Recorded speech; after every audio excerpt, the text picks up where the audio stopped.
بسم اللہ الرحمن الرحیم۔ شروع اللہ کے نام سے جو بڑا مہربان نہایت رحم والا ہے۔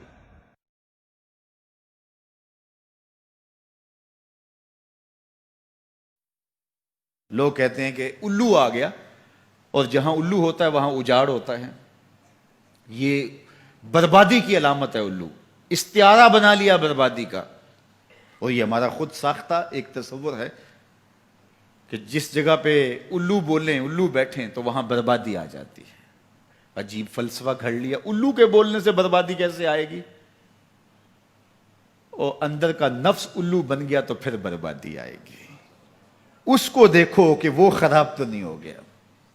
میں کہتا ہوں ایک گھر میں صبح کا آغاز سجدوں سے ہوتا ہے، پھر سورہ یاسین کی تلاوت کی جاتی ہے، سارا دن گھر کے اندر محبت، چاشنی اور پیار سے افراد خانہ کا وقت گزرتا ہے۔ کمائی کر کے لانے والا گھر کا کفیل رزق حلال لا کے اپنے بچوں کو کھلاتا ہے۔ نظر کی پاکیزگی اور خیالوں کی طہارت کا ساما ہوتا ہے۔ شام کو سورہ واقعہ پڑھی جاتی ہے، سونے سے قبل سورہ ملک کی تلاوت ہوتی ہے۔ دہلیز پہ آنے والے سائل کو جھڑکا نہیں جاتا، مہمان کی عزت کی جاتی ہے، تکریم دی جاتی ہے، گھر کو صاف ستھرا رکھا جاتا ہے، قرآن کی تلاوت کی مہک پھیلی ہوتی ہے گھر میں۔ گھر کے اندر درخت پر 100 الو بھی بیٹھ جائیں، اس گھر میں بربادی نہیں آئے گی۔ اور ایک گھر میں اللہ کے حکموں کو توڑا جاتا ہے، افراد خانہ ایک دوسرے کو گالم گلوچ کرتے ہیں، قرآن کبھی کھول کے کسی نے نہیں دیکھا، سجدے کی کسی کو توفیق نہیں ہوئی، تو گھر کے اندر جو مرضی رکھ لیں برکت نہیں ہوگی۔ میاں یہ تو تمہارے اعمال کا نتیجہ تھا، لیکن تم نے لگا دیا الو کے کھاتے کہ الو بیٹھ گیا، یہ سب کچھ بربادی ہوئی۔ تم نے وعدے توڑے، تم نے لوگوں کو 2 نمبر مال دیا، اس لیے تمہاری فیکٹری برباد ہوئی، اس لیے تمہاری دکان نہیں چل رہی، کہ تم کہتے کچھ ہو دیتے کچھ ہو۔ ایک مرتبہ جو دھوکہ کھاتا ہے وہ دوبارہ تمہاری دکان پہ نہیں آتا۔ یہ الو کا کام نہیں ہے، یہ تمہارے نفس کے الو کا کام ہے۔ لیکن تم نے الو پہ مڑ کے کسی منحوسہ، یہ فلاں منحوسہ ہماری دکان پہ آئی صبح، آج سارا دن گاہک ہی نہیں آیا۔ کیا فلسفہ تم نے تراشا؟ تو فرمایا ولا ہامہ، الو بھی کوئی چیز نہیں، ولا سفرا، اور نہ ہی سفر کا مہینہ کوئی چیز ہے کہ آپ سفر کے مہینے کے نام لگا کر کے کسی چیز کا انکار کر دیں۔ یہ اللہ کی طرف سے ہے جو تمہیں نصیب ہوتا ہے۔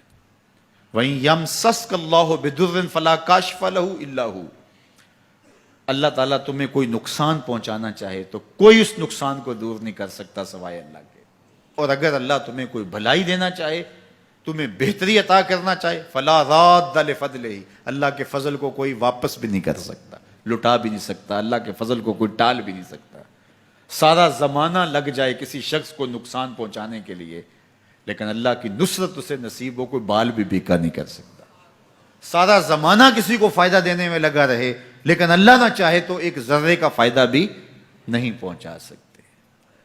ایسا ہوتا ہے نا کہ مریض بہت دولت مند ہے اور اعلیٰ سے اعلیٰ علاج گاہ میں اس کو پہنچا دیا گیا، ہر وقت 5-6 ڈاکٹر اوپر کھڑے ہیں، ایک ایک سانس کو کنٹرول کرنے کی کوشش کرتے ہیں، کئی مشینوں کے اندر ایک ایک چیز کا ہر وقت ٹیسٹ ہو رہا ہے، لیکن موت آئی تو سارے ڈاکٹر ایک سانس کی بھیک بھی نہیں دے سکتے۔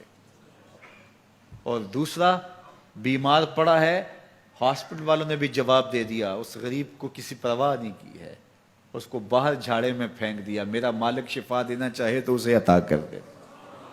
شفا اللہ کے پاس ہے، موت اللہ کے پاس ہے، زندگی اللہ کے پاس ہے، خیر اللہ کے پاس ہے، وہ جس کو جو چاہے عطا کرے۔